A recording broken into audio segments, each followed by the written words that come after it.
We'll seize his financial records, computers, phones.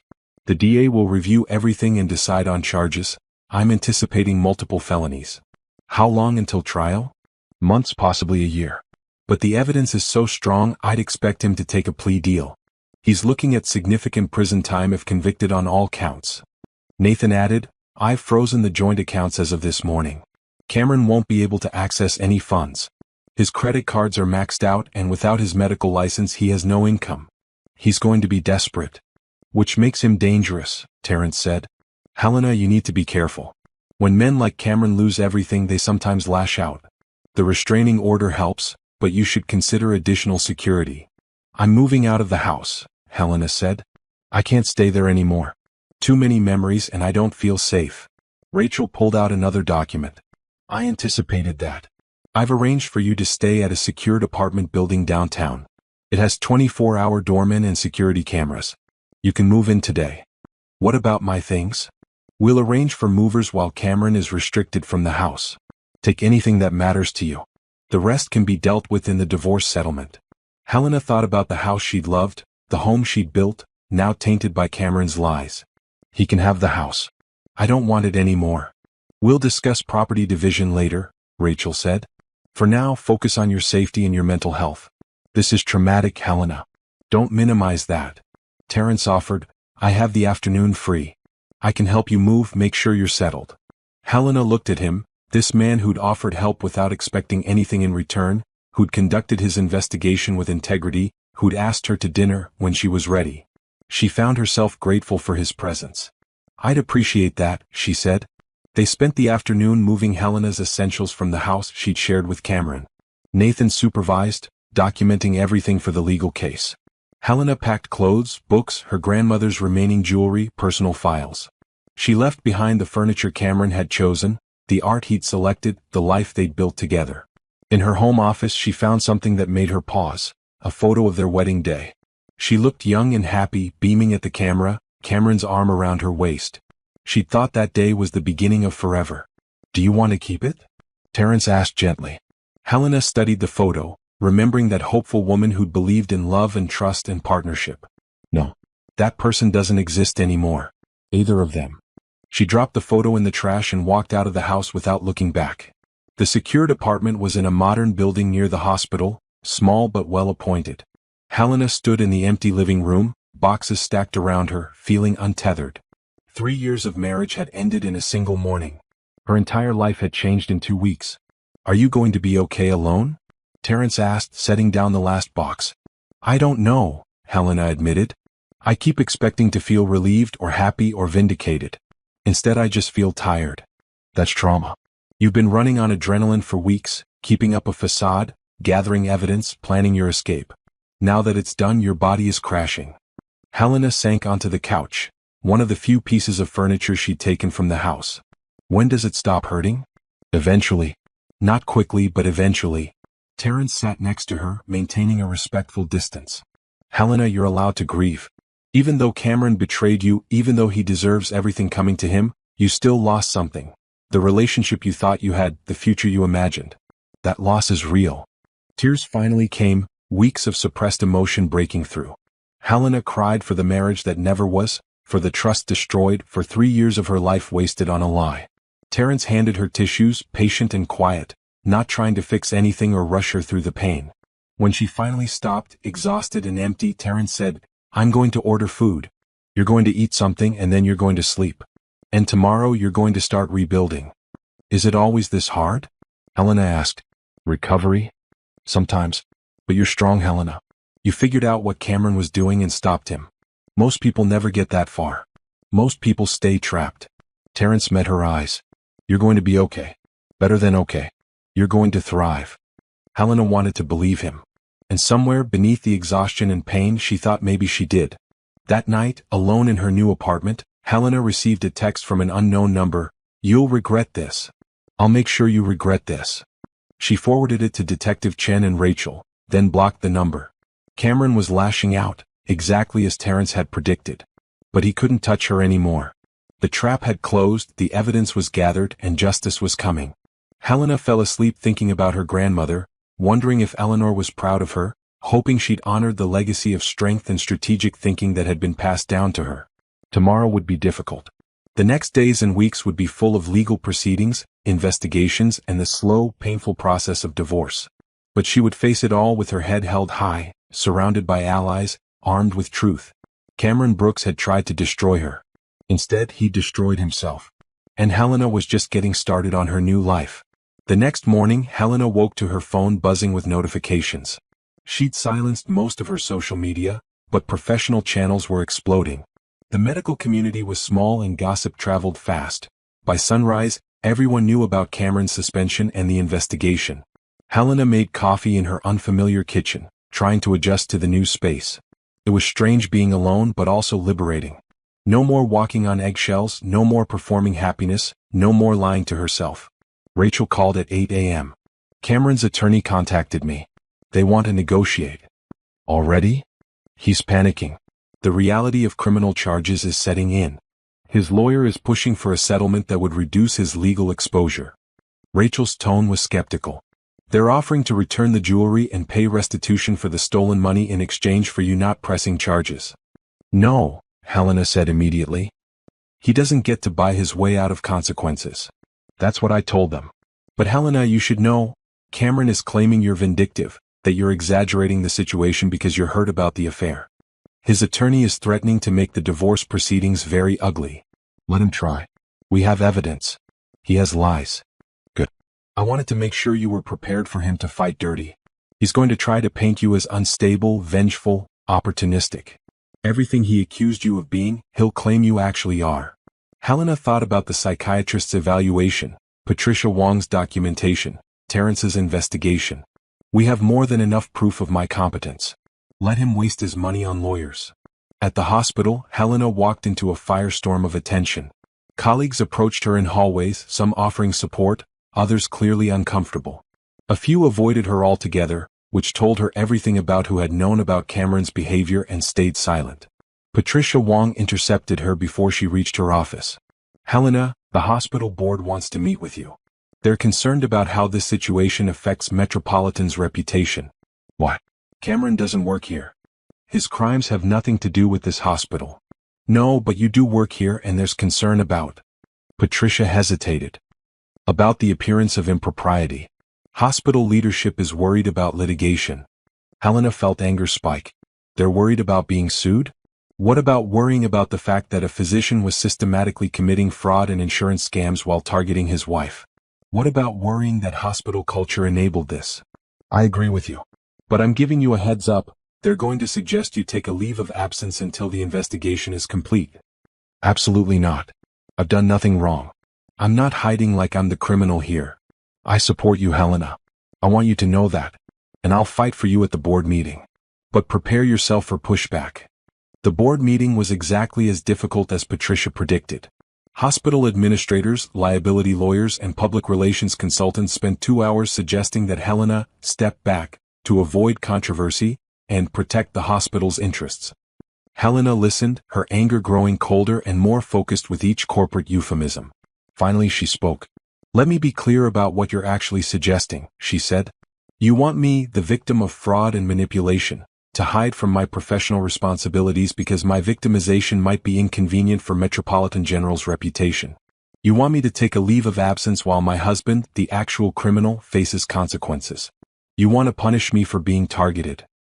The hospital CEO, a soft-spoken man named Richard Torres, shifted uncomfortably.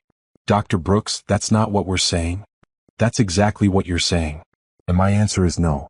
I'm not taking a leave. I'm not stepping back. I'm continuing my work because my patients need me and my research matters. If this hospital wants to terminate my employment, do it. I'll have my attorney file a wrongful termination lawsuit so fast you'll need a team of lawyers just to read all the documents. The room fell silent. Helena stood, gathering her files.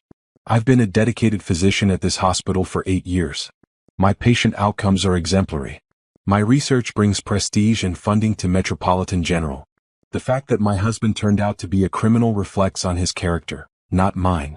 If you can't see that distinction, then perhaps I should consider whether I want to continue working here at all. She walked out, leaving the board members staring after her. Patricia caught up with her in the hallway, grinning. That was magnificent, Patricia said. Torres looked like he was going to have a heart attack. I'm tired of being treated like I did something wrong, Helena said. Cameron is the criminal. I'm the one who stopped him. Why am I being questioned? Because our society is very good at protecting men's reputations and very quick to doubt women's credibility. But you're not making it easy for them, and I love that about you. Helena spent the rest of the day seeing patients, focusing on neurology cases, losing herself in the work she loved. A stroke patient she treated 3 months ago came in for a follow-up, and Helena was thrilled to see his recovery. Speech returning, motor function improving, quality of life restored. You saved my life, Dr. Brooks, the patient said, gripping her hand. You did the work, Helena replied. I just gave you the tools. This, she thought. This was what mattered. Not Cameron's schemes or the hospital's politics or the gossip spreading through the medical community. What mattered was helping people, advancing medical knowledge, making a difference. At 4 p.m. Detective Chin called. We executed the search warrants. You need to see what we found. Helena met the detective at the police station, where evidence had been cataloged and photographed. It was overwhelming. Boxes of financial records, hard drives, phones, documents that proved Cameron's crimes in meticulous detail. He kept records of everything, Detective Chin said almost admiringly. Every forged signature, every fraudulent insurance claim, every payment from his gambling activities. It's like he wanted to get caught. Arrogance, Helena said. He thought he was too smart to be caught. Look at this. The detective showed her printouts of emails between Cameron and Simone, dated back 3.5 years. They were planning this before you even got married. The emails discuss your assets, your career prospects, your grandmother's wealth. This was premeditated from the beginning. Helena read the emails, her stomach churning. In one, Cameron wrote, "She's perfect. Successful, wealthy family, trusting. By the time she realizes what's happening, we'll have everything." Simone's response, "You're brilliant. Make sure she falls hard for you. The more she loves you, the more she'll ignore the warning signs." Helena had fallen hard. She'd ignored warning signs, the way Cameron discouraged her from talking to financial advisors, the subtle isolation from friends who might have questioned their relationship, the constant emphasis on her work keeping her too busy to notice what he was doing. "Are you okay?" Detective Chin asked gently. "No," Helena admitted. "But I will be. We found something else." Cameron has been in contact with a man named Vincent Torres, who has known connections to organized crime. Torres is a loan shark, and based on their communications, Cameron owes him approximately $180,000. Torres has been threatening Cameron for months, and Cameron's been stalling, promising payment once your inheritance came through. So I wasn't just funding Cameron's lifestyle. I was funding his survival. Essentially. Which means Torres is now going to be very interested in Cameron's inability to pay. That's dangerous for Cameron, but it also might give us leverage. If Torres is willing to testify about their arrangement in exchange for leniency on his own charges, we could strengthen the case against Cameron. Helena's phone rang. An unknown number, but she answered it anyway. "Dr. Brooks?" A woman's voice, unfamiliar and shaking. "This is Dr. Simone Garrett. Please don't hang up." Helena gestured to Detective Chin, who quickly set up recording equipment. "I'm listening. I need to talk to you. About Cameron. About everything. Can we meet?" "Why would I meet with you?" "Because I didn't know," Simone said, her voice breaking. "I swear I didn't know about the gambling or how deep the fraud went, or that he was planning to actually hurt you. I thought it was just—" She stopped, seeming to realize how it would sound. "Just what? Just stealing my inheritance? Just destroying my reputation? What part of that seemed acceptable to you?" "None of it." "You're right. I was terrible and I'm not asking for forgiveness. But Cameron is dangerous, Dr. Brooks. He's desperate and he's blaming me for everything falling apart. He came to my apartment last night and he was—" Simone's voice dropped to a whisper. "He was violent. He's never been violent before, but he grabbed me, threatened me. I'm scared." Detective Chin leaned forward, interested. Helena felt a surge of complicated emotions. This woman had helped Cameron try to destroy her, but domestic violence was serious. "Where are you now?" Helena asked. "A hotel. I don't want to go home. He knows where I live and I'm afraid he'll come back." "Have you reported this to the police?" "No. I was afraid it would look like I was trying to deflect from my own involvement in the investigation. But Dr. Brooks, I think Cameron is planning something. He kept talking about how you'd ruined everything, how you'd pay for destroying his life. I think you might be in danger." Helena met Detective Chen's eyes. The detective was already on her phone, presumably calling for patrol cars to check on Cameron's whereabouts. Dr. Garrett, I'm at the police station right now, Helena said. If you're willing to make a statement about Cameron threatening you, and if you're willing to cooperate fully with the investigation, I can have officers meet you at your hotel for protection. I'll tell you everything, Simone said. I'll testify against him. I just want this to be over. An hour later, Simone Garrett sat in an interview room at the police station, looking nothing like the confident surgeon Helena had seen at St. Augustine. She was pale, trembling, with a bruise forming on her left wrist. He said if I talked to the police, he'd make sure I went to prison too, Simone said, speaking to Detective Chen while Helena watched through a one-way mirror. He said we were in this together, that if he went down, he'd take me with him. Were you involved in the identity theft and fraud against Dr. Helena Brooks? Detective Chen asked. No. I knew about the affair, obviously. And I knew Cameron was planning to divorce Helena after her inheritance came through. But I didn't know about the forged documents or the credit cards or the plan to have her declared incompetent. I thought, Simone's voice cracked. I thought he was just a married man planning to leave his wife for me. I didn't realize how calculated it all was. What about the insurance fraud? Terrence asked, joining the interview. My investigation shows you participated in upcoding procedures and falsifying patient records. Simone nodded miserably. Yes, that was real. Cameron convinced me it was standard practice, that everyone did it. I was stupid and greedy, and I'm not making excuses. I'll face whatever consequences I deserve for that. But the thing with Helena, I didn't know the extent of it until a few days ago. When did you find out? Detective Chen asked. After Cameron's medical license was suspended. He came to my apartment furious, saying Helena had outsmarted him, that she'd hidden assets and gathered evidence. He showed me documents, forged signatures, fake psychiatric evaluations he'd been planning to submit, schemes to drain her accounts. I realized he wasn't just leaving a marriage. He was destroying another person's life. Through the mirror, Helena watched Simone cry. Part of her felt vindicated seeing the other woman broken. Another part recognized that Simone had been manipulated too, if less severely. Rachel, standing next to Helena, said, she's offering to testify against Cameron in exchange for a plea deal on the insurance fraud. The DA will probably take it. Her testimony strengthens the case significantly. Do we need her testimony? We have evidence. More is always better.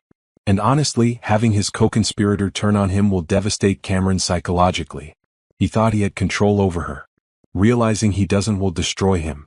Helena considered. I want her medical license revoked. I don't care what plea deal she gets on the criminal charges, but she shouldn't practice medicine after what she's done. I'll make sure that's part of the agreement, Terrence promised. The interview continued for another hour. Simone provided details about Cameron's planning, his gambling addiction, his mounting desperation. She confirmed that Cameron had talked about ways to neutralize Helena if she discovered their scheme. Nothing explicitly violent, but concerning enough that Detective Chen immediately ordered increased patrols around Helena's new apartment. When it was over, Simone asked to speak to Helena directly. Rachel advised against it, but Helena was curious. They met in a small conference room, a police officer standing by the door. I'm sorry, Simone said immediately. I know that's inadequate, but I am. I was selfish and cruel, and I helped Cameron hurt you. I'll regret that for the rest of my life. Why did you do it? Helena asked. You're a talented surgeon. You had your own career, your own accomplishments. Why help him steal from me? Simone looked down at her hands. Because he made me feel special. He said you didn't understand him, didn't appreciate him. He said you were cold and focused only on your work. He painted you as this obstacle to his happiness, and I believed him because it was easier than admitting I was helping destroy a marriage for my own selfish reasons. I was never cold, Helena said quietly. I was just dedicated to my career, same as any male surgeon would be. But somehow that made me a bad wife in Cameron's version of our story. I know. I'm sorry. And Dr. Brooks? Be careful. Cameron is unraveling. He called me this morning before I contacted you, and he was talking about how people like you, successful women who don't know their place, need to be taught lessons. It scared me. He didn't sound like himself. Helena felt a chill. Did he make specific threats? Not exactly. But the tone, the anger, it was unlike anything I'd heard from him before. He's lost everything and he blames you. That's a dangerous combination. After Simone was escorted to protective custody, She'd agreed to cooperate fully and needed to be separated from Cameron. Helena met with her security team. Detective Chin arranged for a panic button app on her phone and increased police presence around her apartment building and hospital. I don't want to be dramatic, Helena said, but should I be genuinely worried? Yes, Detective Chin said bluntly. Domestic violence often escalates when abusers lose control. Cameron has lost his career, his relationship, his reputation, and his access to money. Men in his situation sometimes lash out violently. We're taking this seriously and you should too. Terrence insisted on driving Helena home that night. As they pulled up to her building, Helena scanned the street nervously, seeing threats in every shadow. Thank you, she said as they stopped. For everything. The investigation, the support, the rides home. It's not a burden, Helena. I care about what happens to you. Terrence hesitated, then added, Can I ask you something? Of course.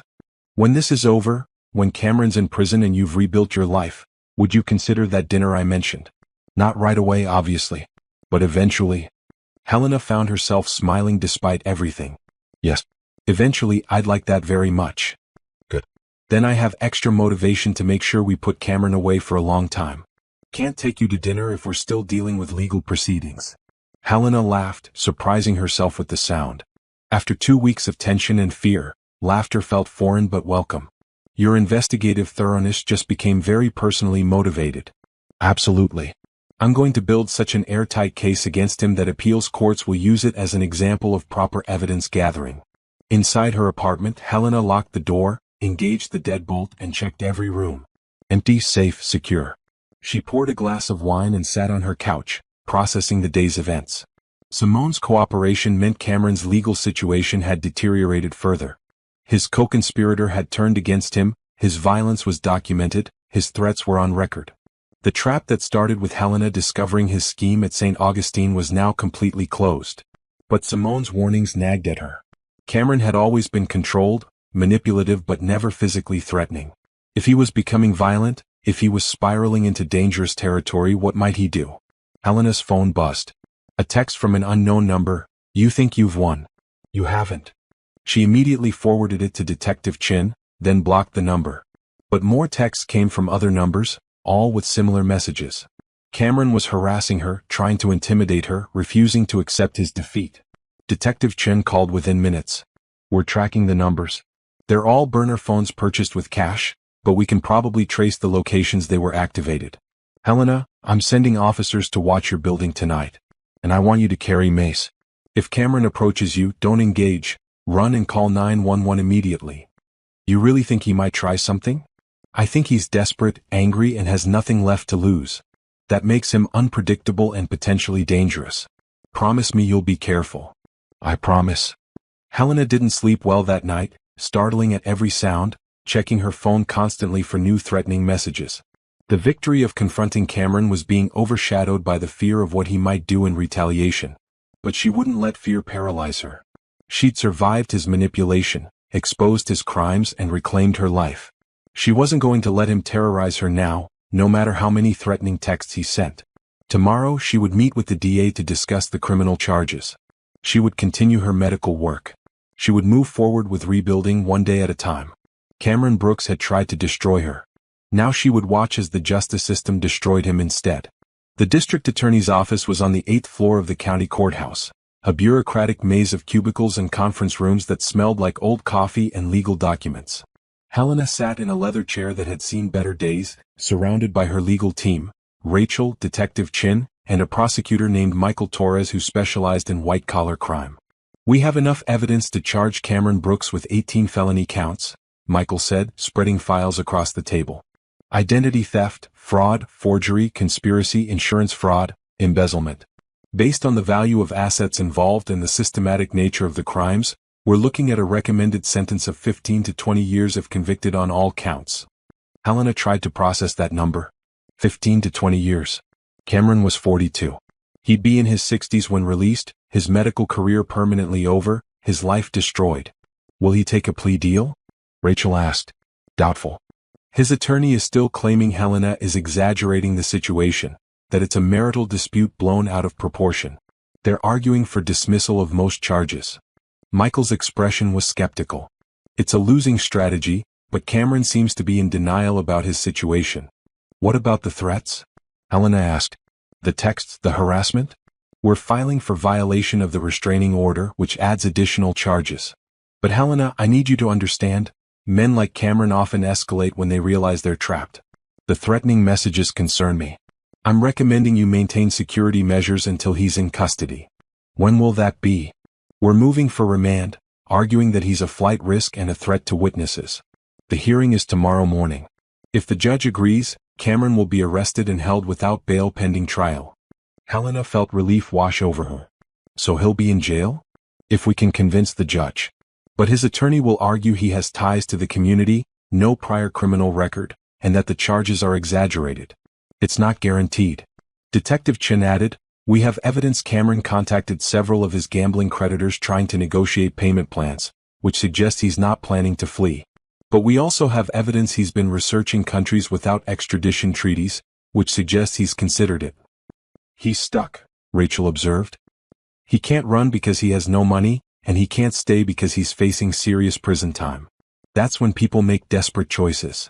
The meeting lasted 2 hours, reviewing evidence, preparing Helena for possible testimony, discussing timeline and strategy. When it ended, Helena felt exhausted but more confident. The legal system was slow but thorough, and Cameron's crimes were so well documented that conviction seemed inevitable. Outside the courthouse, news vans had gathered. Somehow the media had gotten wind of the case. A prominent surgeon accused of systematically defrauding his doctor wife was exactly the kind of story that generated headlines. Dr. Brooks. A reporter shouted, shoving a microphone toward her. Can you comment on the charges against your husband? No comment, Rachel said firmly, guiding Helena toward the car. Is it true Cameron Brooks stole millions from you? Is it true you're seeking revenge for an affair? Dr. Brooks, did you know your husband was involved with organized crime? Helena kept her head down, ignoring the questions, focused on reaching the safety of Rachel's car. But the attention was jarring. Her private nightmare was now public entertainment, her pain packaged into sound bites for the evening news. Get used to it, Rachel said once they were safely away from the courthouse. High-profile divorces attract media attention. We'll issue a statement emphasizing your cooperation with law enforcement and your desire for privacy. Otherwise, ignore them. How did they find out so quickly? Court records are public.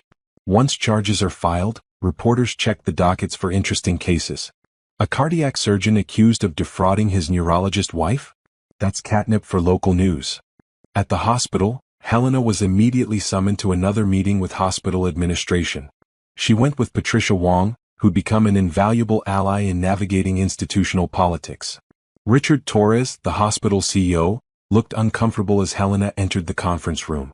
Dr. Brooks, we need to discuss the media attention your situation is generating. I'm not generating it, Helena said sharply.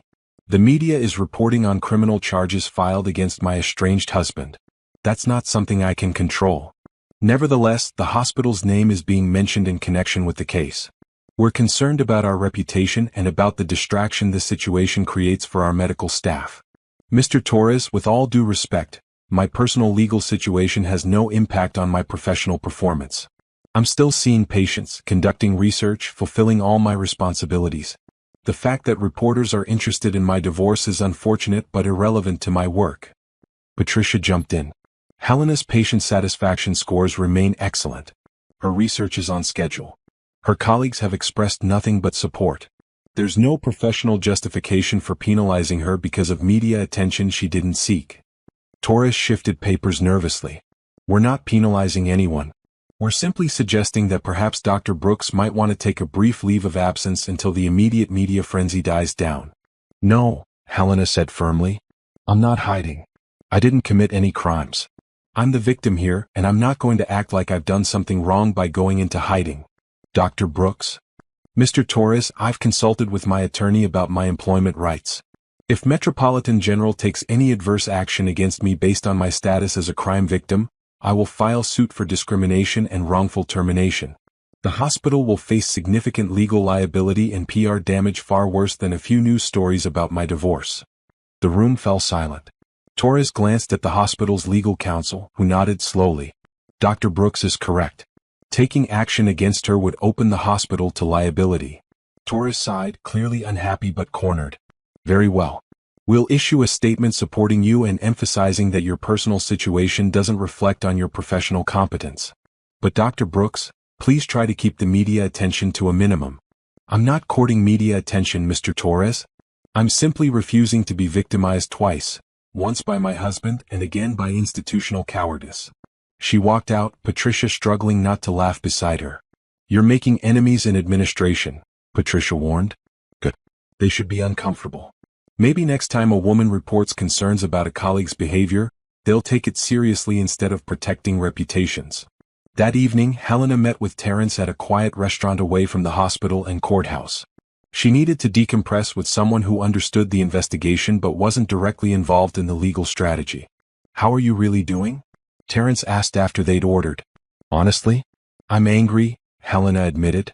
Not just at Cameron, though obviously at him, but at everyone who made this possible.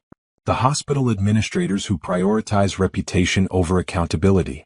The colleagues who suspected something was wrong but said nothing. The systems that make it so easy for men like Cameron to manipulate and steal. That's valid anger. Use it productively to change those systems. How? Speak publicly about what happened. Not to the tabloid reporters, but to professional organizations, medical boards, women's advocacy groups. Your story could help other people recognize warning signs, protect themselves, demand better from institutions. Helena considered that. I don't want to be defined by what Cameron did to me. You won't be. You'll be defined by how you responded to it, with intelligence, courage, and strategic planning that resulted in justice. That's inspiring, Helena. They talked about Terrence's investigation, which had expanded beyond Cameron to examine broader patterns of fraud at St. Augustine Medical Center. Your husband wasn't an isolated case, Terrence explained. The hospital had weak oversight, limited accountability, and a culture that rewarded high billings without questioning legitimacy. We're finding multiple physicians engaged in questionable practices. So Cameron's exposure is leading to systemic reform? Exactly. Sometimes one person's crimes reveal larger institutional failures. Your case is doing that. Helena felt a small measure of satisfaction. At least some good was coming from her nightmare. Her phone buzzed. Another text from an unknown number. Enjoy your victory while it lasts. I'm coming for you. Helena showed it to Terrence, whose expression darkened. That's a direct threat. Forward it to Detective Chin immediately, and we're not staying here anymore. I'm driving you home and checking your apartment before I leave. Terrence, you don't have to. Yes, I do. Cameron is escalating, and you need to take this seriously.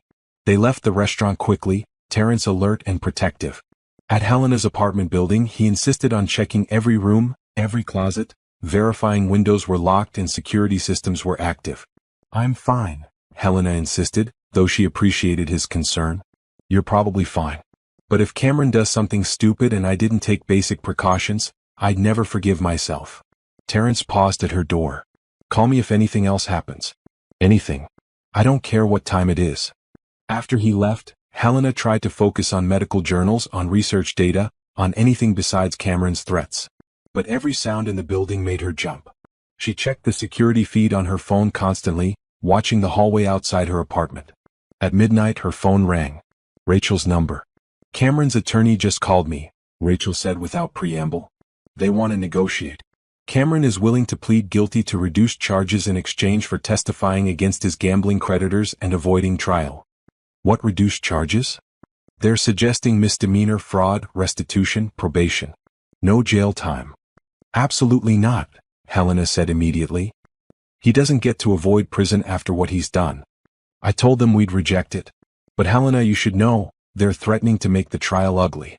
They'll subpoena your medical records, question your colleagues, put your entire life under a microscope. They'll argue you're an unreliable witness, that you've exaggerated everything, that this is about revenge rather than justice. Let them try. I have nothing to hide, and all the evidence supports my version of events. I know. But trials are unpredictable, and good defense attorneys can create reasonable doubt even with strong evidence. There's a risk. I'll take it. Cameron threatened me tonight, Rachel. Another text saying he's coming for me. He's dangerous and he belongs in prison. Then that's what we'll fight for. I'll inform his attorney we're proceeding to trial. Get some sleep if you can. Tomorrow's hearing will be important. Helena couldn't sleep. She lay in bed reviewing everything, the evidence, the timeline, the strategy. She thought about Cameron in their house, probably unable to sleep too, facing the reality that his carefully constructed schemes had collapsed. Part of her wished she could feel sympathy for him. They'd been married, had shared a life, had moments of genuine connection, or so she'd thought. But every memory was now tainted by the knowledge that he'd been planning her destruction from the beginning. At 3 a.m., Helena gave up on sleep and made coffee. She reviewed her research data, finding comfort in the concrete reality of neurological science. Brain scans didn't lie. Neurons either fired or they didn't. Treatment protocols either worked or they failed. Unlike human relationships, science was reliable. She was reviewing a particularly promising data set when her phone rang again. Detective Chin at 3:30 in the morning. Helena, we have a situation. Cameron's car was spotted near your apartment building 20 minutes ago. Patrol units are en route, but I want you to lock yourself in your bedroom and don't open the door for anyone except uniformed police who identify themselves clearly. Helena's heart raced. He's here? We think so. Stay on the phone with me. Helena grabbed her phone and ran to her bedroom, locking the door and shoving her dresser in front of it for good measure. She could hear sirens approaching outside. What's happening? She whispered into the phone. Officers are in your building. They're checking the hallways and stairwells. Stay quiet and stay hidden. Minutes passed like hours. Helena crouched in her closet, phone pressed to her ear, listening to Detective Chin coordinate with patrol officers. She heard footsteps in the hallway outside her apartment, voices, then pounding on her door. Dr. Brooks, this is the police. You can come out now. Helena waited for Detective Chen's confirmation before moving the dresser and opening her bedroom door. 3 police officers stood in her living room, and in handcuffs between them was Cameron. He looked terrible, unshaven, disheveled, wild-eyed. When he saw Helena, something ugly twisted his expression. You did this to me, he snarled. Everything I worked for, everything I built, you destroyed it out of spite. Sir, you need to remain silent, one of the officers warned. She's ruined my life. My career, my reputation, everything. And for what? Because I fell in love with someone else? Because I wanted out of a dead marriage? You tried to steal everything from me, Helena said coldly. You committed fraud, forgery, identity theft. You didn't just want out of our marriage, you wanted to destroy me financially and professionally. Don't pretend this was about love. I gave you everything. I made you somebody. You gave me nothing but lies. I made myself who I am, Cameron. My career, my research, my success, all of that existed before you and will continue after you're in prison. Cameron lunged toward her, stopped by the officers restraining him. You'll regret this. I swear. Sir, stop talking, the officer said firmly. You're under arrest for violating a restraining order and making criminal threats. You have the right to remain silent, and I strongly suggest you use it. They dragged Cameron out, still shouting threats and accusations. Helena stood in her apartment, shaking as Detective Chin arrived. Are you okay? The detective asked. I think so. What was he doing here? We found tools in his car, lockpicks, a crowbar, duct tape. He was planning to break in. If patrol hadn't spotted him when they did. Detective Chin didn't finish the sentence. She didn't have to. He was going to hurt me, Helena said quietly. Probably. At minimum, he was going to intimidate you, possibly destroy property. At worst. Detective Chin met her eyes. Cameron is unraveling, Helena. The man you married, whoever that was, is gone. What's left is desperate and dangerous. Will he stay in jail now? After this? Absolutely. He violated a restraining order and was caught with burglary tools outside your apartment. The judge will remand him tomorrow. He's not getting out. After the police left, Helena sat on her couch as dawn broke over the city. Cameron had tried to break into her apartment. Had been minutes away from potentially doing something violent. The man who'd once told her he loved her, who'd held her hand at her grandmother's funeral, who'd danced with her at their wedding, that man had been planning to hurt her. Or maybe that man had never existed at all. Maybe Cameron had always been the manipulator, the thief, the abuser waiting to emerge when he didn't get what he wanted. Helena called Rachel, waking her attorney with the news. This is actually good for our case, Rachel said after confirming Helena was safe. It demonstrates his dangerousness, validates your concerns, and destroys any sympathy a jury might have had for him. His attorney's going to have a much harder time portraying him as the victim now. I don't feel like it's good, Helena admitted. I feel terrified and violated and exhausted. That's completely understandable. But Helena, you're safe. He's in custody. This nightmare is almost over. Almost? The trial will still take months. But Cameron just guaranteed he'll spend that time in jail rather than free on bail. He's removed his own ability to threaten you further. Helena spent the day at Patricia Wong's house, unable to face returning to her apartment alone. Patricia made tea and listened as Helena processed the night's events. "You're incredibly strong," Patricia said. "Most people would have fallen apart by now. I don't feel strong. I feel broken and scared and angry. Strength isn't the absence of fear or pain. It's continuing forward despite them. You're doing that, Helena. Every day you get up, see your patients, continue your research, face these legal proceedings, that's strength." At the hearing the next afternoon, Cameron appeared in orange jail scrubs, looking small and defeated. His attorney argued half-heartedly for bail, but the prosecutor presented photos of the tools found in Cameron's car, transcripts of his threatening messages, and testimony from the arresting officers about his behavior at Helena's apartment. The judge took less than 5 minutes to decide. "Mr. Brooks, you've demonstrated a clear danger to your estranged wife and a willingness to violate court orders. Bail is denied. You'll remain in custody pending trial." Cameron's head dropped. His attorney whispered something to him, but he didn't respond. He was led away without looking at Helena, and she felt nothing but relief. "It's over," Rachel said as they left the courthouse. "The immediate threat is over." But Helena knew it wasn't truly over. The trial still loomed, and even with Cameron in jail, the damage he'd done would take years to fully heal. Her trust was shattered, her view of relationships permanently altered, her faith in her own judgment deeply shaken. Still she was free. Free of Cameron's manipulation, free of the fear he'd instilled, free to rebuild her life on her own terms. And that freedom, hard-won and painful as it was, felt like the first step toward genuine healing. 3 months after Cameron's arrest, Helena stood at a podium in the grand ballroom of the Chicago Convention Center, addressing 2,000 neurologists, researchers, and medical professionals. The International Neurology Conference was the most prestigious gathering in her field, and she'd been invited to present her stroke recovery research. Traditional approaches to stroke rehabilitation focus on physical therapy and medication, Helena said, clicking to the next slide.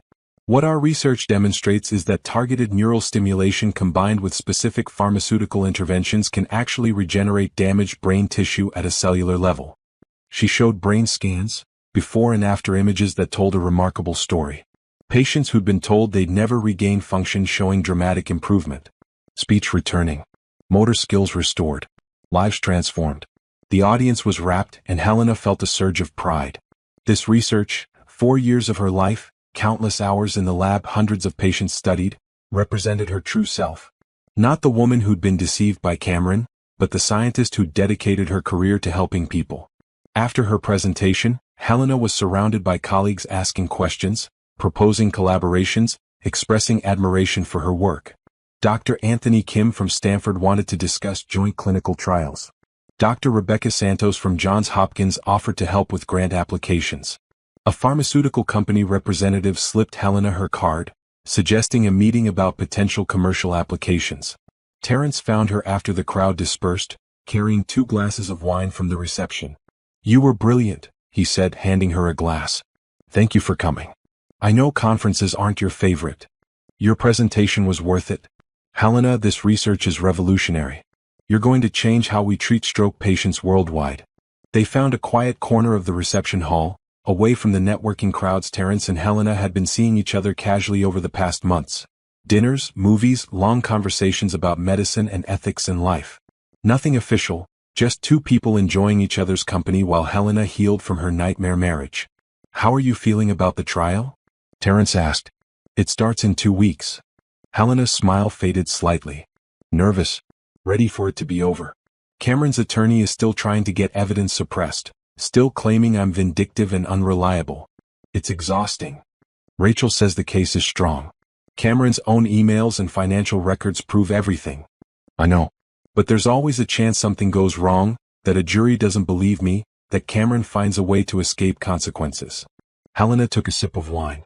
"I have nightmares about it sometimes. That he gets acquitted and comes after me again. That won't happen. The evidence is overwhelming, and Cameron's behavior since his arrest has only made things worse for him." That was true. Cameron had violated jail phone rules to call Simone, threatening her and trying to convince her to recant her testimony. Those calls were recorded and would be played at trial. He'd written angry letters to the judge, demonstrating his lack of remorse. He'd even tried to file frivolous legal motions representing himself, all of which were rejected. "He's destroying himself," Helena said. "Which should make me feel satisfied, but mostly it just makes me sad. Not for him, for the time I wasted believing his lies. That time wasn't wasted. You learned, you grew stronger, and you're using that experience to help others." Terrence gestured toward the conference hall. "I heard you talking to those medical students earlier, sharing your story about recognizing manipulation and protecting yourself. That's valuable." Helena had indeed spent part of the afternoon speaking with young female doctors about her experience.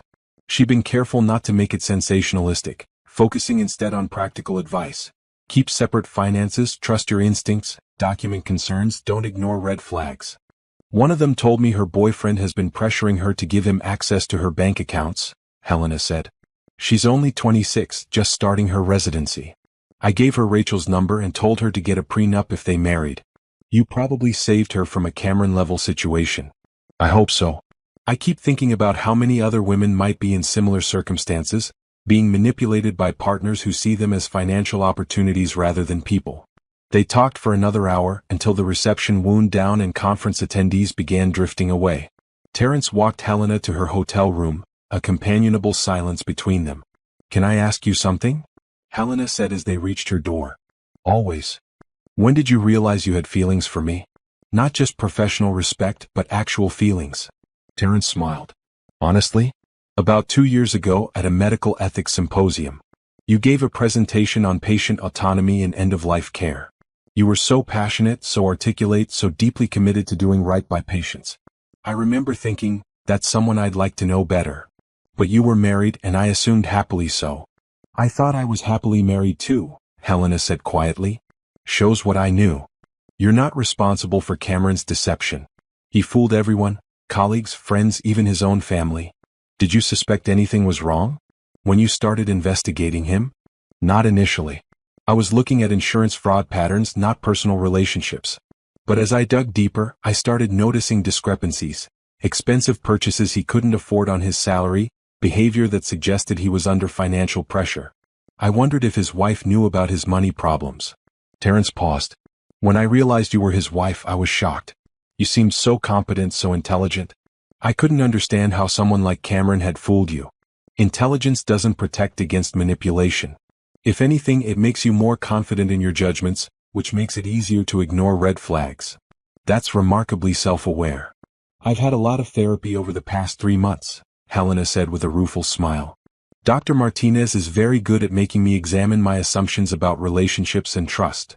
Dr. Sarah Martinez was the therapist Rachel had recommended, a specialist in trauma recovery." Helena had been skeptical at first. She was a scientist, she should be able to think her way through emotional problems. But therapy had been invaluable, helping her process the betrayal, understand the manipulation tactics Cameron had used, and begin rebuilding her sense of self. "Are you making progress?" Terrence asked gently. "Some days. Other days I feel like I'll never trust anyone again. Dr. Martinez says that's normal, that healing isn't linear." Helena leaned against her hotel room door. "But I'm trying. Being here, presenting my research, reconnecting with colleagues, it helps.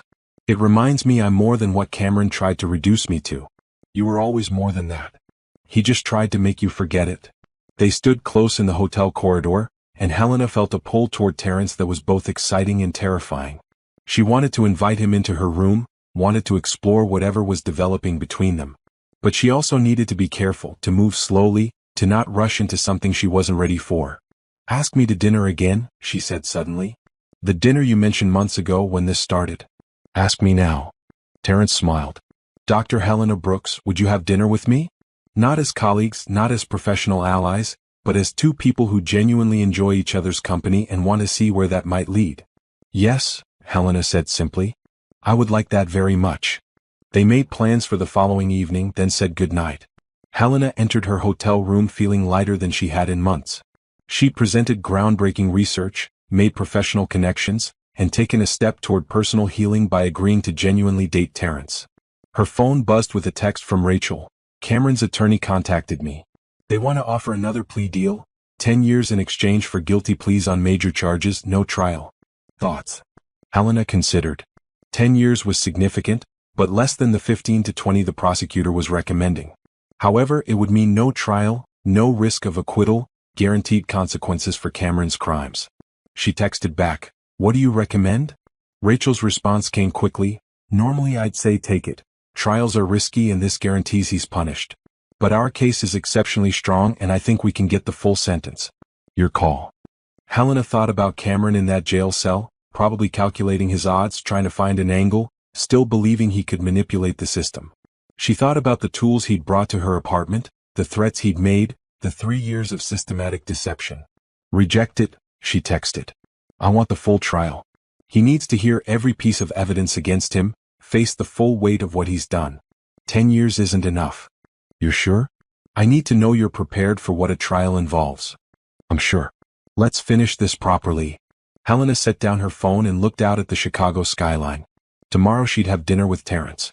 In 2 weeks, she'd testify against her ex-husband. In the months after that, she'd continue her research, publish her findings, change how stroke patients were treated worldwide. Cameron had tried to steal her future. Instead, he'd inadvertently given her something valuable, a clear understanding of her own strength, her resilience, her capacity to survive betrayal and emerge stronger. The next evening, Helena dressed carefully for dinner with Terrence. Nothing too formal, but she wanted to look nice. A simple blue dress, her grandmother's pearls, comfortable heels. She studied herself in the mirror, seeing a woman who looked confident and put together, even if she didn't always feel that way internally. Terrence picked her up at 7 p.m. looking sharp in a dark suit. He took her to a French restaurant with intimate lighting and exceptional food. They talked about everything, their childhoods, their career paths, their dreams and fears. Helena found herself relaxing, laughing, enjoying the easy connection between them. "I appreciate you being patient with me," Helena said over dessert. "I know I'm still healing, still figuring out how to trust again." "I'm not going anywhere," Terrence assured her. "We can move at whatever pace feels right for you. There's no pressure, no expectations. I just enjoy spending time with you. Even though I come with legal drama and media attention and significant emotional baggage? Especially because of how you've handled all of that. Helena, you could have fallen apart. Instead, you built a legal case, continued your research, and turned your experience into something that helps others. That's remarkable." They walked along the Chicago River after dinner, the city lights reflecting on the water. Terrence held Helena's hand and she let him, finding comfort in the simple gesture. "What happens after the trial?" Terrence asked. "Have you thought about what comes next?" "I'm staying at Metropolitan General at least for now. Patricia Wong is retiring next year and she's recommended me as her replacement for Chief of Neurology. That would be a significant career advancement." "You'd be an excellent chief. I'd also like to expand my research, maybe establish a dedicated stroke recovery center. Use some of my inheritance to fund something meaningful, something that honors my grandmother's legacy." "That sounds perfect. What about personally? What do you want for your life outside of medicine?" Helena considered the question carefully. "I want to be happy." That sounds simple, but after 3 years of performing happiness while dying inside, genuine contentment feels revolutionary.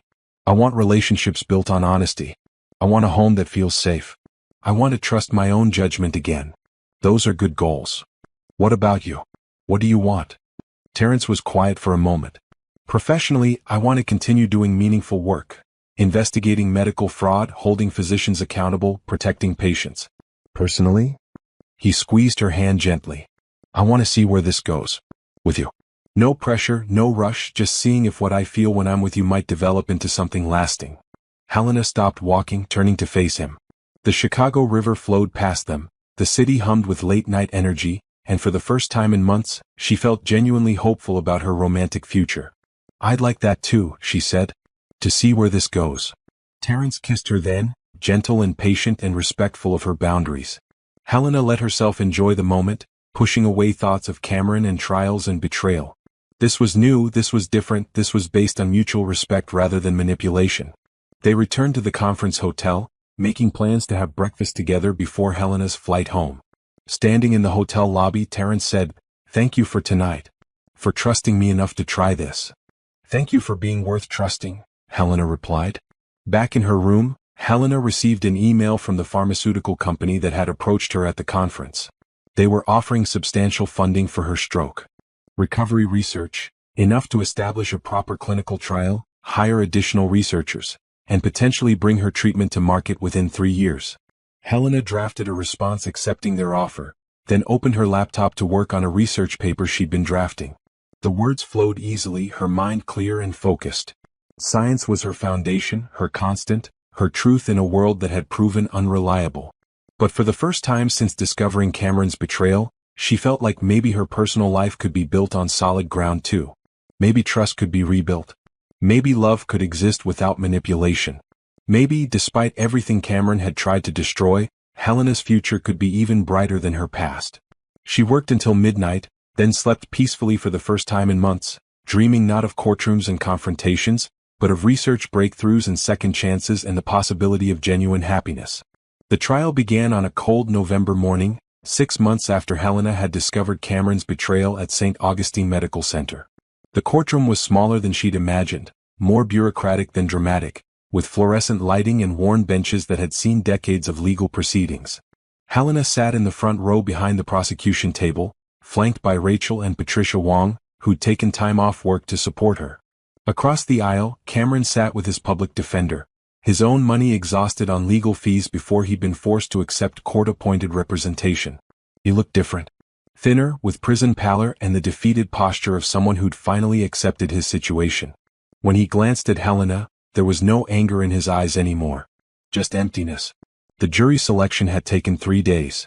Rachel had been meticulous, challenging anyone who seemed overly sympathetic to stories of marital conflict or dismissive of white-collar crime. The final jury was balanced. 7 women, 5 men, ranging from a retired teacher to a software engineer to a hospital administrator. The prosecutor, Michael Torres, stood for his opening statement. Ladies and gentlemen, this case is about systematic fraud, manipulation, and betrayal. The defendant, Dr. Cameron Brooks, spent 3 years planning and executing a scheme to steal millions of dollars from his wife, Dr. Helena Brooks. He forged her signatures, opened credit cards in her name, planned to have her declared mentally incompetent, and conspired with his mistress to destroy her career and reputation. The evidence will show that this was not a marital dispute that got out of hand. This was premeditated criminal enterprise, executed with calculation and cruelty.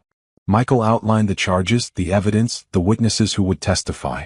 He showed the jury photos of forged documents, transcripts of recorded conversations, financial records that proved the theft. By the time he finished, the jury looked appropriately serious. Cameron's attorney, a tired-looking man named Dennis Shaw, gave a half-hearted defense opening. My client made mistakes in his marriage. He had an affair, which is morally wrong but not criminal. The prosecution wants you to believe that normal marital financial disputes are actually fraud. They want to criminalize a divorce. Cameron Brooks is guilty of being a bad husband, but he's not a criminal. It was a weak argument and everyone in the courtroom knew it. You couldn't forge signatures and claim it was just marital discord. You couldn't systematically steal hundreds of thousands of dollars and call it financial disputes. The prosecution's case took 2 weeks. Witnesses testified to Cameron's schemes. The bank manager who identified forged signatures, the private investigator who detailed the gambling debts, the credit card companies who confirmed identity theft. Simone Garrett took the stand, nervous but resolute, describing Cameron's manipulation and violence. He told me Helena was cold and distant, Simone testified. He said she cared more about her career than their marriage. He painted himself as this neglected husband who deserved happiness. I believed him because I wanted to believe him. It was easier than accepting I was helping destroy someone's life for my own selfish reasons. Cameron's attorney tried to portray Simone as bitter and unreliable, but she held up well under cross-examination. She admitted her own crimes, acknowledged her role in the insurance fraud scheme, and maintained that Cameron had masterminded everything. Then it was Helena's turn to testify. She wore a navy suit, her grandmother's pearls, and carried herself with the calm professionalism that came from years of medical practice. Michael Torres walked her through her story, meeting Cameron, their courtship and marriage, the night she discovered his betrayal at St. Augustine. When you heard him discussing his plan to have you declared incompetent, what did you feel? Michael asked. Betrayal, Helena said clearly. And then, once the initial shock passed, determination. I realized I'd been living a lie for 3 years. The man I thought I married didn't exist. I'd been sharing my life with someone who viewed me as a financial opportunity, not a partner. Did you love your husband? I loved the person I thought he was. The real Cameron Brooks? I don't think I ever knew him. She testified about discovering the gambling debts, the forged documents, the credit cards opened in her name. She described finding emails between Cameron and Simone that dated back to before their wedding, proving the relationship was calculated from the beginning. Dennis Shaw's cross-examination was brutal, as Helena had expected. He questioned her motivations, her timeline, her interpretation of events. He suggested she was exaggerating to gain advantage in the divorce. "Isn't it true, Dr. Brooks, that you were angry about your husband's affair and decided to retaliate by filing false criminal charges?" "No," Helena said firmly. "I filed criminal charges because he committed crimes. The affair was hurtful, but it wasn't illegal. The fraud, forgery, and identity theft were. You have significant assets now, $12 million from your grandmother's estate. Isn't this really about protecting your money?" "I'm protecting myself," Helena corrected. "My husband tried to steal from me, tried to damage my career, tried to have me declared mentally incompetent so he could control my assets. That's not a marital dispute. That's criminal behavior." Shaw tried to rattle her, but Helena remained calm and consistent. Years of presenting to medical boards and defending research proposals had prepared her for hostile questioning. She didn't lose her composure, didn't contradict herself, and answered every question with clarity. When she stepped down, Rachel squeezed her hand. "You were perfect," her attorney whispered. The defense's case was thin. Dennis Shaw called character witnesses who testified that Cameron was a skilled surgeon and devoted doctor. But none of them could refute the documentary evidence of his crimes. Shaw tried to argue that Cameron's gambling addiction was a disease that explained his behavior, but the prosecutor effectively countered that addiction doesn't excuse fraud. Cameron chose not to testify, which was probably wise. His recorded jail phone calls had already demonstrated his lack of remorse and continued efforts to manipulate the situation. Closing arguments came 3 weeks after the trial began. Michael Torres presented a meticulous summary of the evidence, walking the jury through every charge, every piece of proof, every witness statement. He ended with a powerful appeal. Dr. Helena Brooks trusted her husband. She built a life with him, believing he loved her. Instead, Cameron Brooks viewed her as a target, a mark, an opportunity for financial gain. He manipulated her, betrayed her, and tried to destroy her career and reputation when she discovered his schemes. This is not a marital dispute. This is systematic fraud, and it deserves serious consequences. Find Cameron Brooks guilty on all charges. Hold him accountable for his crimes. Dennis Shaw's closing was significantly weaker. He asked the jury to consider Cameron's contributions to medicine, his lack of prior criminal record, the possibility that his judgment was impaired by gambling addiction. But even Shaw seemed to know his client was doomed. The jury deliberated for 6 hours.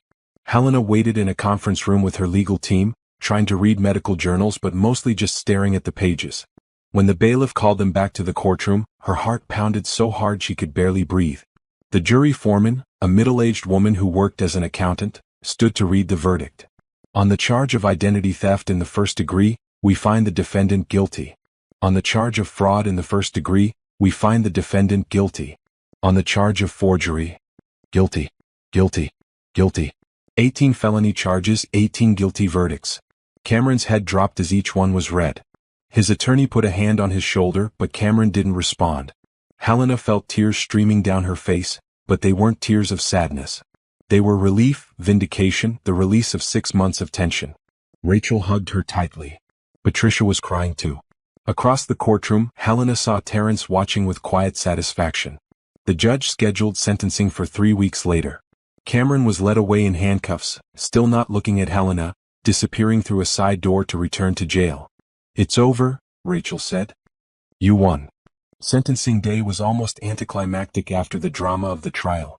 Cameron stood before the judge, who'd reviewed pre-sentencing reports, victim impact statements, and sentencing recommendations. Helena had submitted a victim impact statement, though she chose not to read it aloud in court. She'd written about the emotional trauma, the violated trust, the years of her life stolen by Cameron's deception. But she'd also written about her recovery, her research, her determination not to be defined by his crimes. The judge was a stern woman in her 60s who'd clearly been unimpressed by Cameron's behavior throughout the proceedings. "Mr. Brooks, you systematically defrauded your wife, forged documents, committed identity theft, and engaged in insurance fraud. You showed no remorse when caught, instead threatening your wife and attempting to intimidate witnesses. Your crimes were calculated and cruel." She sentenced him to 18 years in prison, the maximum recommended by the prosecution. Cameron would be 60 years old when released. His medical license was permanently revoked. He'd lost everything. As Cameron was led away, he finally looked at Helena. She met his gaze steadily, showing no fear, no anger, just calm acceptance. Then he was gone, and it was truly over. Outside the courthouse, media had gathered again, but Helena was prepared this time. Rachel had helped her draft a brief statement. "I'm grateful for the jury's verdict and the judge's sentence," Helena read from prepared remarks. This case was never about revenge or spite. It was about holding someone accountable for systematic criminal behavior. "I hope my experience encourages other victims of financial abuse and manipulation to come forward, seek help, and know that justice is possible." She didn't take questions, simply walked to Rachel's car and left. The media could speculate and analyze without her participation. That evening, Helena had dinner with Terrence at a quiet Italian restaurant. They'd been officially dating for 3 months now, taking things slowly, building a foundation of trust and respect. "How are you feeling?" Terrence asked after they'd ordered wine. "Exhausted. Relieved. Ready to move forward." Helena took a sip of Cabernet. 18 years. He'll be 60 when he gets out. His life is essentially over. "He chose that path," Terrence reminded her. "Every decision he made, to defraud you, to manipulate you, to threaten you, those were his choices. The consequences are his to bear." "I know. I don't feel guilty exactly. More just sad, I guess. Sad that 3 years of my life were wasted. Sad that someone I trusted turned out to be so completely different from who I thought he was. Those 3 years taught you valuable lessons. They made you more cautious, more aware, better able to recognize manipulation. That's not nothing." Helena smiled. "Are you saying my terrible marriage was actually a learning experience?" "I'm saying you survived something that would have destroyed many people and you came out stronger. That's impressive." They talked about the future, Helena's research plans, Terrence's ongoing investigations into medical fraud, the possibility of traveling together. Normal conversation, normal life, the kind of mundane happiness that felt revolutionary after 6 months of legal drama. "I got offered the chief of neurology position," Helena mentioned over dessert. "Patricia's retiring in 6 months, and the hospital board voted to offer me her position." "Helena, that's incredible. Congratulations." "I'm thinking about taking it. It's a lot of administrative work, but I'd have more resources for my research and more influence over department policies. I could implement better protections for physicians against the kind of manipulation I experienced." "You'd be an excellent chief. Your colleagues respect you, your research is groundbreaking, and you've demonstrated remarkable leadership through all of this." Helena felt pride warming her chest. A year ago, Cameron had been planning to destroy her career. Now she was being promoted to one of the most prestigious positions at her hospital. The contrast was stark and satisfying. After dinner, they walked through the city, hand in hand, enjoying the late autumn evening. Terrence walked Helena to her apartment. She'd moved to a larger place in a better neighborhood, using some of her inheritance to buy rather than rent. "Do you want to come in?" Helena asked, and they both knew she wasn't just offering coffee. Their physical relationship had been cautious so far. Kissing, cuddling, nothing more intense. Helena had needed time to feel safe being intimate again after Cameron's betrayal. But tonight, with the trial over and justice served, she felt ready to take that step. Terrence searched her face, making sure. "Are you certain?" "Very certain," Helena said, pulling him inside. Later, lying in bed with Terrence's arms around her, Helena felt something she hadn't experienced in years: genuine contentment. Not performance, not pretense, just simple happiness with someone who respected her, valued her, and treated her as an equal partner. "Thank you," she whispered. "For what?" "For being patient. For not rushing me. For letting me heal at my own pace." "That's what caring about someone means," Terrence said, kissing her forehead. "Their needs matter as much as your own." It was such a simple concept, but it had been completely absent from her marriage to Cameron. He'd viewed her needs as obstacles to his plans, her boundaries as challenges to overcome, her autonomy as something to be eliminated. "I think I'm falling in love with you," Helena said, surprising herself with the admission. Terrence pulled her closer. "I know I'm falling in love with you. I've been for months. I've just been waiting for you to catch up." They fell asleep intertwined, and for the first time since that night at St. Augustine Medical Center, Helena's dreams were peaceful. No nightmares of Cameron's betrayal, no anxiety about trials and testimonies. Just quiet darkness and the warmth of someone she trusted holding her safely. 1 year after discovering Cameron's betrayal, Helena stood in the ballroom of the Ritz-Carlton, accepting the National Medical Research Award for her groundbreaking work on stroke recovery treatment. The room was filled with the most respected neurologists, researchers, and medical professionals in the country, all applauding her achievements. This research represents 4 years of dedication, countless hours in the lab, and the contributions of an amazing team, Helena said into the microphone, holding the Crystal Award. But more importantly, it represents hope for millions of stroke patients who've been told their damage is permanent.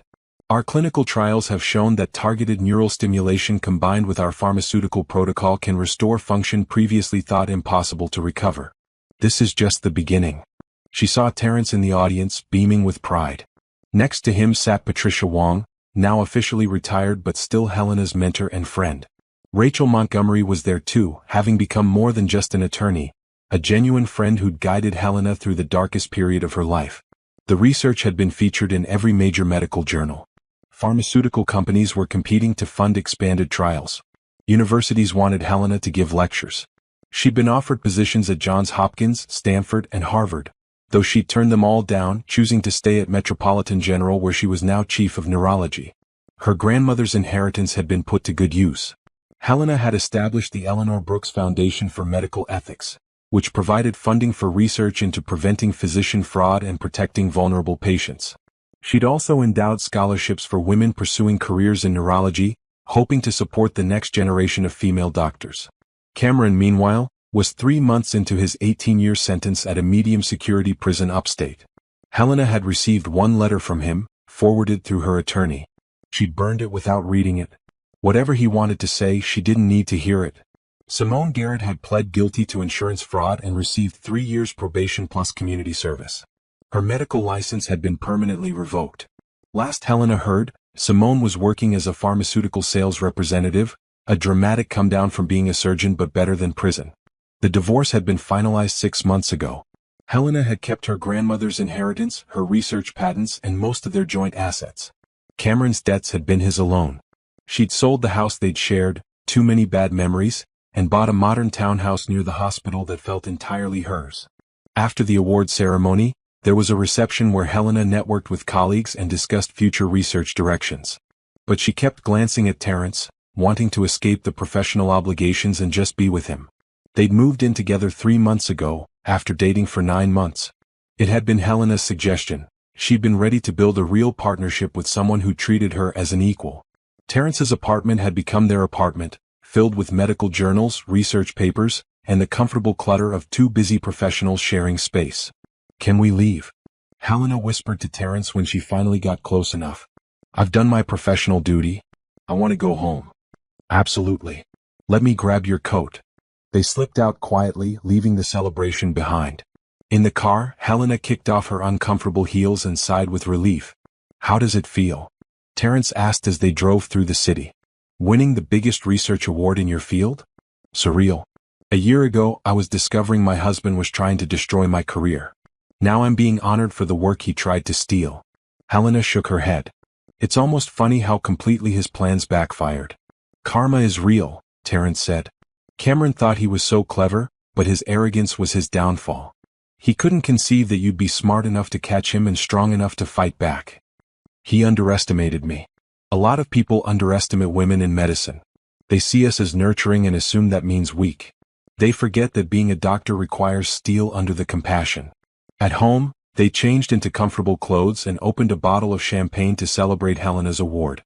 They sat on their couch in their apartment, and Helena marveled at how different her life was now. "I have something to tell you," Terrence said, setting down his glass. "I've been offered a position.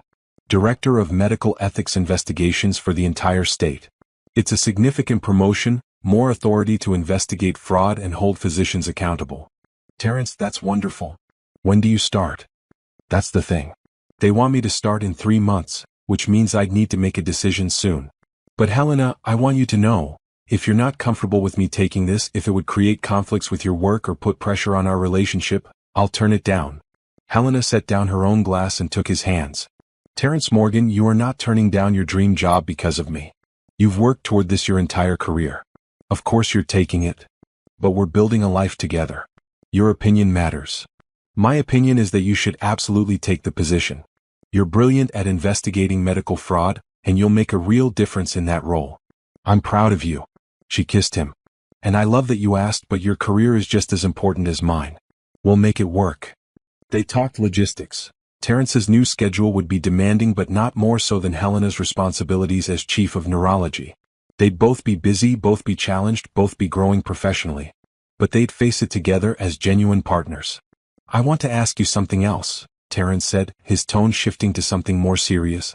I know it's only been a year since your divorce. I know we said we'd take things slowly. But Helena, I love you. I want to build a future with you. Not right away, not rushing into anything, but eventually. Is that something you can see yourself wanting? Helena thought about her grandmother, who'd been married to her grandfather for 40 years, a true partnership of equals. She thought about Cameron's manipulation and how different that felt from what she had with Terrence. She thought about trust, respect, genuine love. Yes, she said simply. Eventually, when we're both ready, I can see myself wanting that. A real partnership, built on honesty and mutual respect. With you. They spent the rest of the evening talking about dreams and plans, where they might travel, what research projects Helena wanted to pursue, how Terrence's new position would expand his impact. Normal couple conversations about the future, the kind Helena had thought she was having with Cameron but that had actually been lies. Over the next months, Helena's life continued transforming. Her stroke recovery treatment advanced through clinical trials with remarkable success rates. Patients who'd been told they'd never speak again were communicating. Patients who'd lost motor function were regaining mobility. The pharmaceutical company funding her research projected the treatment could be approved for general use within 2 years. As chief of neurology, Helena implemented new policies protecting physicians from the kind of manipulation she'd experienced. Mandatory financial counseling for new doctors. Required separate accounts from spouses until certain relationship milestones were reached. Better reporting mechanisms for concerns about colleagues' behavior. Some people thought she was being paranoid, but Helena didn't care. If her policies prevented even one person from experiencing what she'd endured, they were worth implementing. She'd also become an advocate for victims of financial abuse in marriages. She spoke at medical conferences, legal seminars, women's organizations. She shared her story, carefully focusing on lessons rather than sensationalism. Young professionals approached her after her talks, thanking her, sharing their own concerns about relationships. You gave me permission to trust my instincts, one young doctor told her after a presentation. I was engaged to someone who kept pressuring me about money, wanting access to my accounts, and I felt guilty for being suspicious. After hearing your story, I ended the engagement. He was furious, which told me I'd made the right choice. Stories like that made Helena's advocacy worthwhile. She turned her nightmare into something constructive, something that helped others. Cameron appealed his conviction, of course. His new attorney, another court-appointed lawyer, argued that his original defense had been inadequate. The appeals court rejected the motion in under a month. The evidence was simply too overwhelming, the conviction too solid. Cameron would serve his full 18 years. Helena received updates about his prison life through Detective Chin, who maintained professional interest in the case. Cameron had been attacked by other inmates early in his sentence. Apparently someone connected to Vincent Torres, the loan shark Cameron had owed money to. He'd spent 2 weeks in the prison hospital recovering from broken ribs and a concussion. Helena felt no satisfaction in that news. She didn't wish Cameron physical harm, even after everything he'd done. She just wanted him contained, unable to hurt anyone else, serving his sentence and facing consequences for his crimes. Does it bother you that he's suffering? Dr. Martinez asked during one of Helena's therapy sessions. No, Helena said honestly. But it doesn't make me happy either. I'm just indifferent. He's no longer relevant to my life except as a cautionary tale about who not to trust. That's healthy, Dr. Martinez said. You've processed the betrayal, learned from it, and moved on. Cameron is simply a person who exists somewhere doing his time. He doesn't occupy emotional space in your life anymore. That was true. Helena rarely thought about Cameron unless something specifically reminded her of him. Court updates, anniversary dates, the occasional nightmare. But he wasn't her constant obsession, wasn't the defining feature of her identity. She was so much more than Cameron's victim. She was a chief of neurology, an award-winning researcher, a woman in love with someone who treated her well, a mentor to young doctors, an advocate for financial abuse victims, a person building a meaningful life on her own terms. At her second anniversary of discovering Cameron's betrayal, Helena and Terrence took a vacation to Greece. The trip she'd originally planned to take with Cameron but that had never happened. They explored Athens, visited ancient ruins, swam in crystal-clear waters, and talked about their future. "I want to marry you," Terence said one evening as they watched the sunset over Santorini. "Not right now, not rushing anything. But when you're ready, when the time feels right, I want to spend my life with you." Helena felt tears forming, but they were happy tears. "I want that too. Maybe in another year? After my research is published and your new position is settled and we've had time to be certain? Another year sounds perfect. No pressure, no timeline. Just a promise that eventually we'll make it official." They didn't get engaged formally, no ring, no dramatic proposal.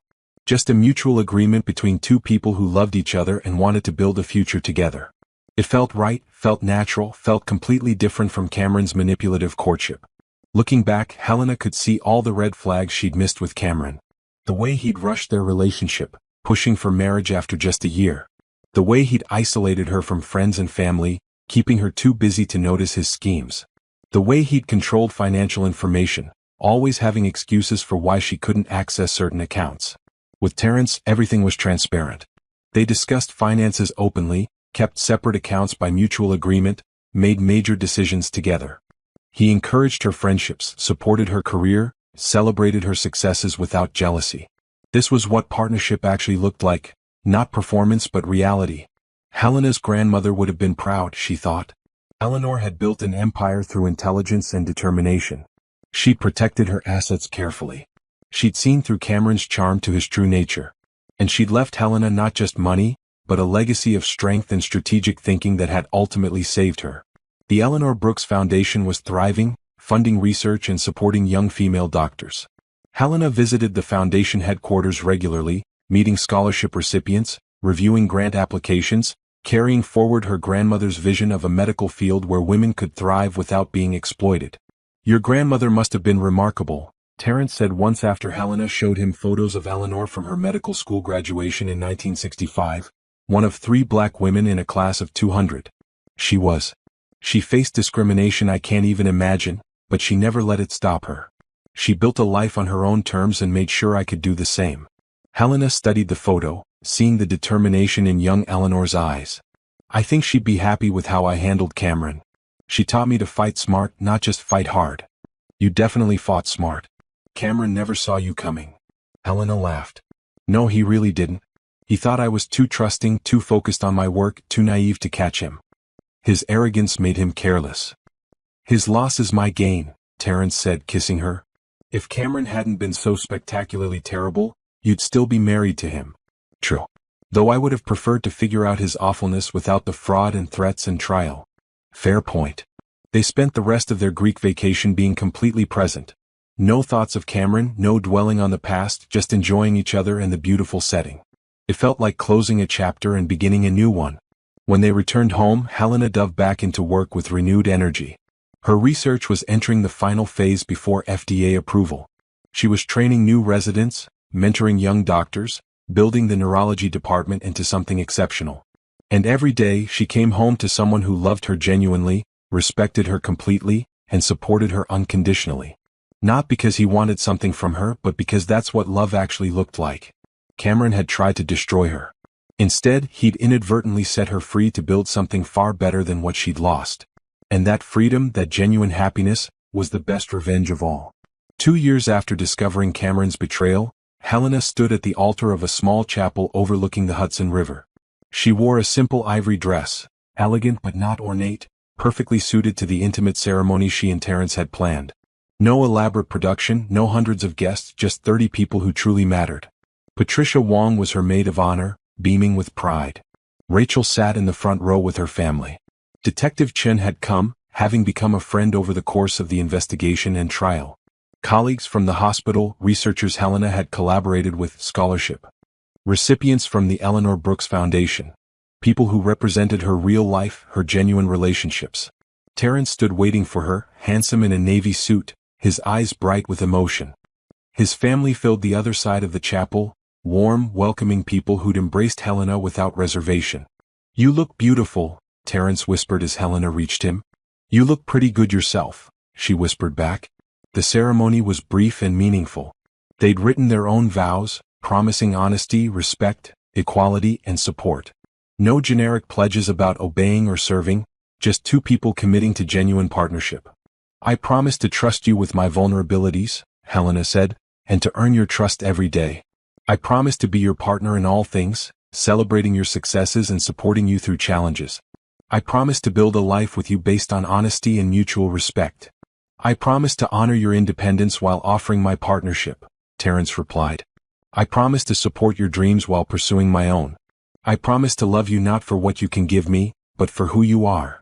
When the officiant pronounced them married, Helena kissed Terrence, feeling absolute certainty. This was right. This was real. This was nothing like the performance she'd lived through with Cameron. The reception was at a nearby restaurant, intimate and joyful. Helena's toast included a tribute to her grandmother. Eleanor Brooks taught me that strength doesn't mean never being hurt. It means surviving the hurt and using it to become wiser.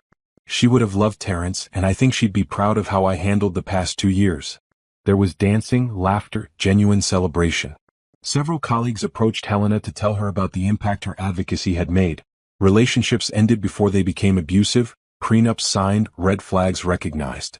Her nightmare was preventing others from experiencing similar betrayals. You've created something meaningful from terrible circumstances, Patricia said during the reception. That's remarkable, Helena.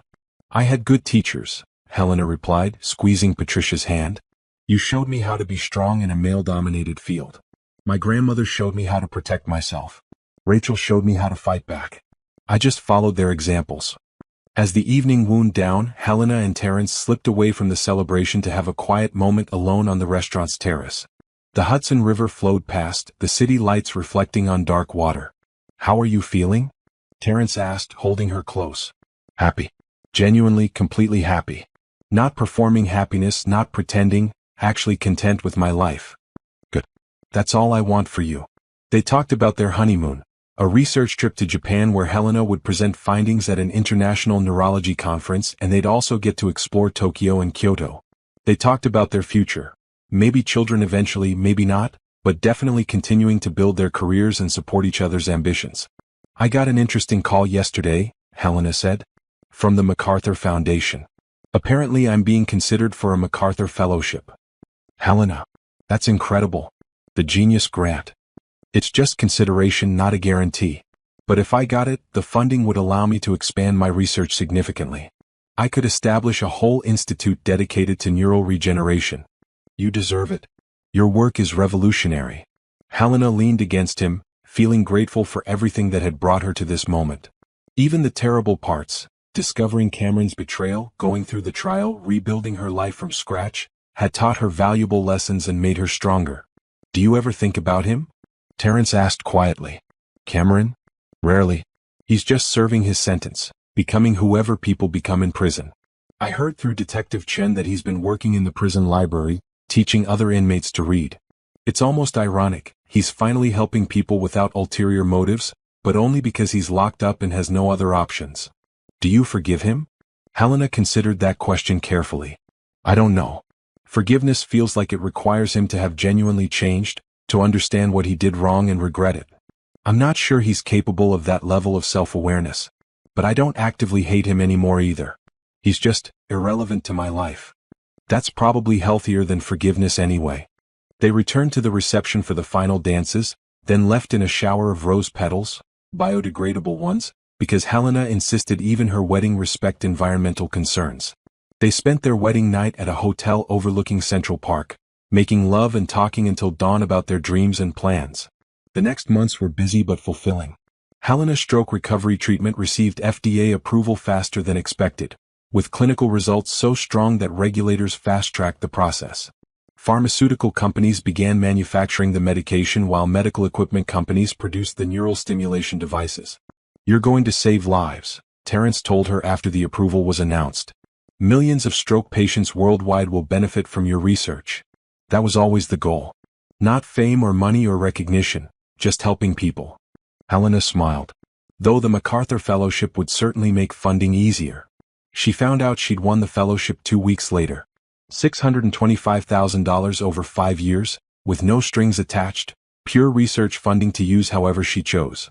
Helena immediately established the Brooks Institute for Neural Regeneration, hiring a team of researchers and beginning expanded studies on traumatic brain injury and Alzheimer's treatment. Cameron learned about her success through prison newspapers. Helena knew because he tried to send her a letter. His third attempt, all of which she returned unopened. She didn't need his congratulations or his attempts to claim any credit for her work. Her success was entirely her own, built despite his attempts to destroy her. The Eleanor Brooks Foundation continued growing, supporting dozens of young female doctors through medical school. Helena spoke at medical schools regularly, encouraging women to pursue specialties like neurosurgery and cardiology that were still male-dominated. She shared her story as a cautionary tale but also as inspiration, showing that betrayal and trauma didn't have to define you. "My ex-husband tried to reduce me to a victim," Helena said during one university lecture. "He wanted me to be helpless, dependent, controllable. Instead, I became chief of neurology at a major hospital. I developed a treatment that's changing how we approach stroke recovery. I built a life based on my terms, not his manipulation. That's the real victory, not just surviving but thriving." Young doctors approached her after these talks, sharing their own stories of difficult relationships, financial abuse, professional sabotage. Helena listened to each one, offered advice, provided referrals to attorneys and therapists. She'd become an unofficial advocate for a problem many people didn't recognize: successful, educated women being financially exploited by their partners. "Why do you think intelligent women fall for this?" a medical student asked after one presentation. "Because intelligence doesn't protect against manipulation," Helena explained. "In fact, intelligent people often make perfect targets. We're confident in our judgment, we believe we're too smart to be fooled, so we ignore red flags. We also tend to be focused on our careers, which gives manipulators space to operate while we're distracted. Intelligence helps you build a career, but it doesn't automatically teach you to recognize when someone is lying to your face every day."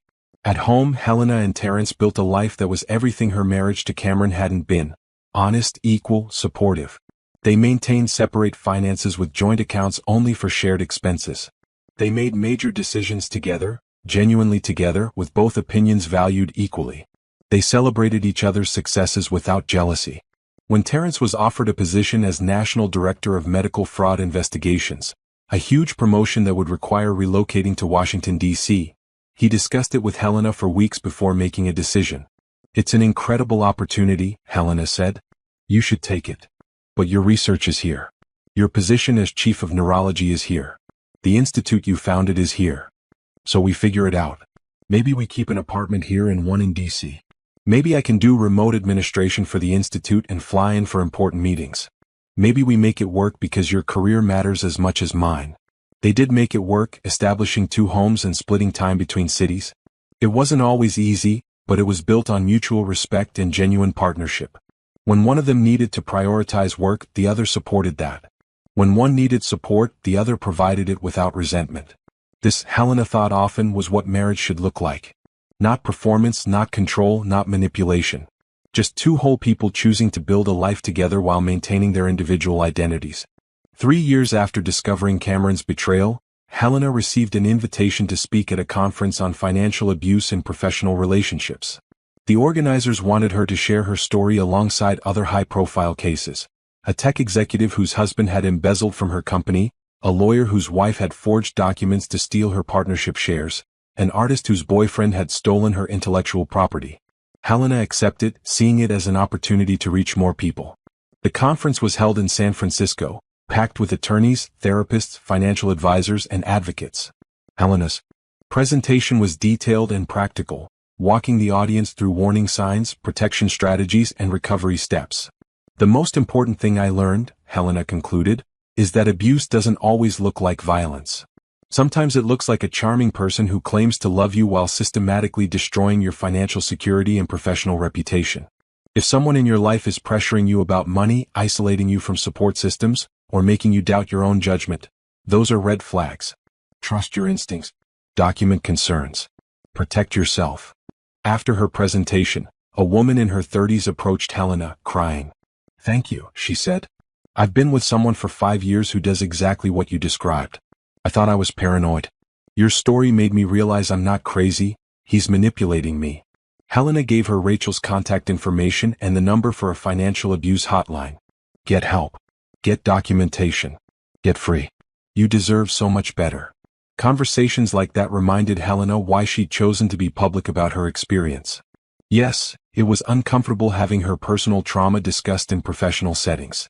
Yes, she sometimes wished she could just focus on her research without being the doctor whose husband defrauded her. But if sharing her story helped even one person recognize manipulation and escape before it escalated, it was worth it. Cameron came up for parole after serving 5 years of his sentence. Helena submitted a statement to the parole board opposing his release. Cameron Brooks has shown no genuine remorse for his crimes. His letters to me, which I've returned unopened, reportedly contain self-justification and blame-shifting. He remains a danger to any partner he might have in the future. I urge the board to deny parole. The board agreed, denying parole and requiring Cameron to serve at least 10 years before being reconsidered. Helena felt relief. She didn't want to spend energy worrying about Cameron being released, continuing his patterns with new victims. At 39 years old, Helena had accomplished more than most physicians achieved in full careers. Chief of neurology at a major hospital. Founder of a research institute. MacArthur Fellow. Author of groundbreaking treatment protocols that were changing lives worldwide. Advocate for financial abuse victims. Happily married to someone who genuinely loved and respected her. And none of it, would have been possible if she'd let Cameron's betrayal destroy her. If she'd given in to shame or fear or the temptation to stay silent. If she'd accepted a plea deal that let Cameron escape real consequences. If she'd hidden instead of standing firm. You're an inspiration, Terrence told her on their 3rd anniversary. To so many people. I'm just someone who refused to let a bad situation define me, Helena replied. Anyone could do the same. But not everyone does. You made the hard choice to fight back, to speak up, to turn your trauma into advocacy. That takes courage most people don't have. Helena thought about her grandmother, who'd faced discrimination and prejudice but built an empire anyway. She thought about the scholarship recipients from the Eleanor Brooks Foundation, young women pursuing medicine despite obstacles. She thought about the abuse survivors she'd met who were rebuilding their lives after escaping dangerous situations. Courage isn't special, Helena said. It's just deciding that your future matters more than your fear. She continued her work, continued her advocacy, continued building a life that was authentic and meaningful. She published papers, mentored students, expanded her research into new areas of neural regeneration. The Brooks Institute became a leading center for brain injury research, attracting brilliant scientists from around the world. And every day she went home to Terrence, grateful for a partnership that was everything Cameron had pretended to offer but never delivered. Honesty, respect, equality, genuine love. Sometimes Helena saw updates about Cameron. He'd completed his GED in prison and was taking correspondence courses in business management. He'd found religion, apparently, attending chapel services and joining a prison ministry. Whether it was genuine transformation or just another performance was unclear and ultimately irrelevant. Helena didn't wish Cameron Illinois. She simply wished him distant and contained, unable to hurt anyone else. His transformation, if real, was his own journey. It had nothing to do with her. What mattered was the life she'd built from the ruins of his betrayal. The research that was changing medicine. The students she was mentoring. The marriage that was healthy and real. The advocacy that was helping others avoid her experience. Cameron had tried to steal her future. Instead, he'd inadvertently freed her to build something far more valuable than she'd imagined possible. And that freedom, that genuine happiness, that authentic life, those were her victory. Not revenge. Not vindication. Just a good life, built on her terms, with people who valued her for who she really was.